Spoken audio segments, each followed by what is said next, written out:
From the late 1600s, almost up to the American Revolution, there were a series of wars between English colonials and French colonials, each having their own allies among the Native American tribes. The most famous is the last one, known in America simply as the French and Indian War, ending in 1763. These wars trained the men who would become the first officers to lead the Continental Army of the United States of America.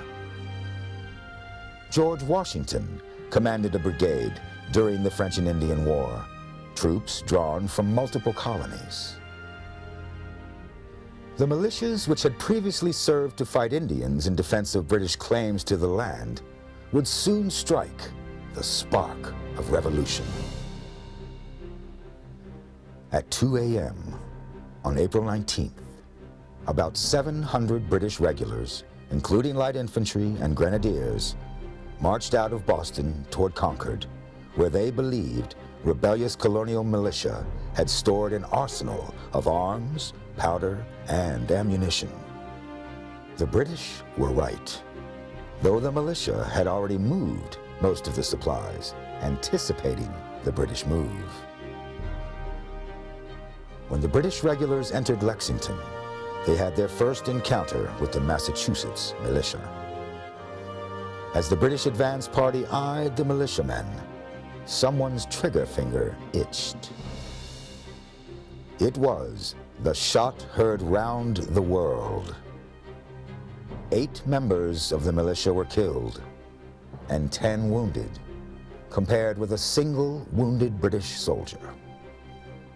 The British troops moved on to Concord, where they found the small amount of supplies that had not been moved and burned them. As they marched back to Boston, however, the British were attacked by Minutemen who had gathered after hearing the shots fired and seeing the smoke in Concord. Shooting from behind fences and trees, the militia harassed the British regulars all the way back to Boston. The colonists were demonstrating the military tactics they had learned from the natives, a guerrilla style of hit and run, shooting from concealment at a larger but less mobile force. The militia killed 73 British soldiers and wounded 174. The war had begun. On June 14th, 1775, the Continental Congress formed the First Continental Army. The new army included the formation of 10 companies of expert riflemen to serve as light infantry. These riflemen were the first enlisted into service as truly continental soldiers rather than a colonial militia. This Continental Army drew soldiers from all 13 colonies.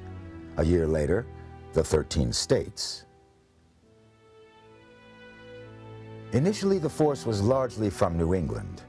Most of the men were angered over the occupation of Boston, but over the course of the war, it became more balanced. The people would face their common foe together as a single national army. Later that year, on October 13th, 1775, the Continental Navy would be established, followed by the order on November 10th to raise 2 battalions of Marines. Under the Articles of Confederation, the Congress created the Army, but the states were responsible for recruiting and equipping the men. This inefficient process resulted in the food, clothing, and equipment shortages that contributed to 2,500 disease-related deaths at Valley Forge in the winter of 77 through 78. Enlistment periods were short, particularly during the early years, as the Congress feared creating a permanent army. Men served 1 to 3 years, and the Army never grew beyond 17,000 men. The most common guns of the American Revolution were large-caliber, smoothbore flintlock muskets. In the British Army, the firearm of choice was the British Army Land Pattern musket, which is known by its nickname, the Brown Bess. Many of the colonials in the militias and in the Continental Army would use the Brown Bess or the French pattern musket, called the Charleville. Of course, the rifle companies were using the American long rifle, sometimes called the Kentucky rifle. The rifles of the 1770s took longer to load and were more prone to fouling from the black powder. In the hands of most soldiers, the smoothbore Brown Bess was a better weapon, as it could be reloaded much more quickly and was more useful for volley fire. But the marksmen of the rifle companies took advantage of the extra range and accuracy offered by their rifled barrels and put them to deadly use. These were men such as Timothy Murphy of the Pennsylvania frontier. The son of Irish immigrants, Timothy and his brother John enlisted in Captain John Loudon's company of Northumberland riflemen, where he demonstrated himself an expert marksman, able to hit a 7-inch target at 250 yards. Murphy's skills qualified him to be placed into Daniel Morgan's elite rifle corps. Daniel Morgan was a veteran of the French and Indian War. During the Revolutionary War, he commanded a crack troop of marksmen, backwoodsmen who had grown up hunting, tracking, and scouting. Officially named the Rangers, they were better known as Morgan's Riflemen. At the Second Battle of Saratoga, October 7th, 1777, Daniel Morgan commanded the left flank of the American forces.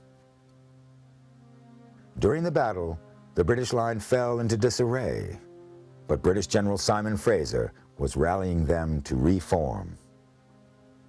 American General Benedict Arnold, who had not yet turned traitor, saw General Fraser and shouted to Morgan, "That man on the gray horse is a host unto himself and must be disposed of. Direct the attention of some of the sharpshooters amongst your riflemen to him." Morgan did as he was commanded, and soon Tim Murphy was climbing a tree that would give him a clear line of sight to the target, 300 yards away. He fired a single shot, and General Fraser fell. Without Fraser to rally them, the British line fell apart. The Americans won at Saratoga, and in the process secured France as formal ally in the war. This first American army was also the first integrated army. Initially, Washington instructed the recruiting officers to not enlist any Negro or any person who is not American-born, but in December 1775, he wrote, "It has been represented to me that the free Negroes who have served in this army are very much dissatisfied at being discarded. As it is to be apprehended that they may seek employment in the ministerial army, I have presumed to depart from the resolution respecting them and have given license for their being enlisted." In New England, many slaves were given their freedom in exchange for their service in the war. The Rhode Island legislature wrote, "It is voted and resolved that every able-bodied Negro, mulatto, or Indian manslave in this state may enlist into either of the said 2 battalions to serve during the continuance of the present war with Great Britain. That every slave so enlisting shall be entitled to and receive all the bounties, wages, and encouragements allowed by the Continental Congress to any soldier enlisting in their service. It is further voted and resolved that every slave so enlisting shall, upon his passing muster, be immediately discharged from the service of his master or mistress and be absolutely free, as though he had never been encumbered with any kind of servitude or slavery." While the Continental Army was the main force fighting the British, the state militias were still in the fight. Their military effectiveness varied across the states and over the course of the war. They proved themselves deadly when fighting from cover, but were prone to panicking in the face of a bayonet charge. But the militias and the regulars served 2 different purposes. The Continental Army was a trained, professional force, powerful enough to draw the focus of the British Army. The British could not afford to leave the Continental Army alive and in the field. They had to send their own armies to attack Washington's forces. The Continental Army also demonstrated to the international community that the Americans had the capability to win the war and defend their fledgling nation. Without such assurances, France would never have allied itself with the American cause. But even in 1776, the United States covered a large land area, and the armies couldn't be everywhere at once. The militia filled the gap for the Americans in a way that the British couldn't match. And by controlling the ground, the state militias controlled the political situation, suppressing British loyalists and maintaining the revolutionary spirit. The Continental Army may have won the war, but the militias helped ensure that the hearts and minds of the American people remained with the revolutionary cause.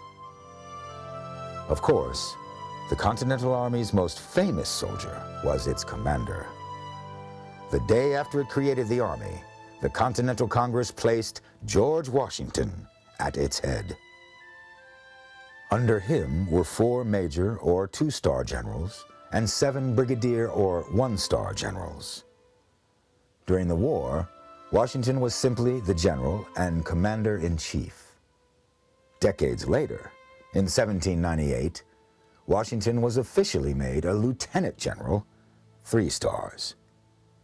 There was no such rank during the Revolution, and the commission in 1798, after Washington had served 2 terms as president and retired, was intended to clarify his status above and beyond other military leaders. After the Civil War, the 4-star rank, General of the Army, was created for Ulysses S. Grant. Over time, the 4-star rank would be retired and would then return again.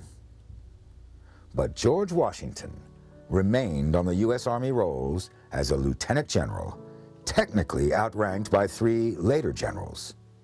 In 1976, the Congress and President Gerald Ford posthumously promoted Washington to the rank of General of the Armies, that no officer of the United States Army should outrank him. But Washington was always scrupulous about maintaining civilian control of the military. And as the war came to an end, he and the Congress planned for the demobilization of the Army. Washington wrote, "Although a large standing army in time of peace hath ever been considered dangerous to the liberties of a country, yet a few troops, under certain circumstances, are not only safe, but indispensably necessary. Fortunately for us, our relative situation requires but few." Congress went further than Washington expected. The fledgling nation managed with few indeed in those early years. The Navy and Marines were disbanded in April 1783. On June 2nd, 1784, Congress ordered that the entire Army be discharged, save for 80 men guarding the military stores at West Point and Fort Pitt.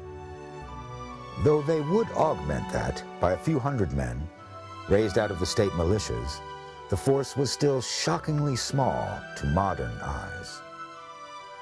Why did Congress resist maintaining an army that could provide an adequate defense against the very real threat of future hostilities with British Canada in the north, Spanish Florida in the south, and the Indian tribes from all directions except the ocean? Because that's the kind of army that Americans wanted. They feared a standing army was a threat to the liberties which they had just won. And they feared paying for one almost as much.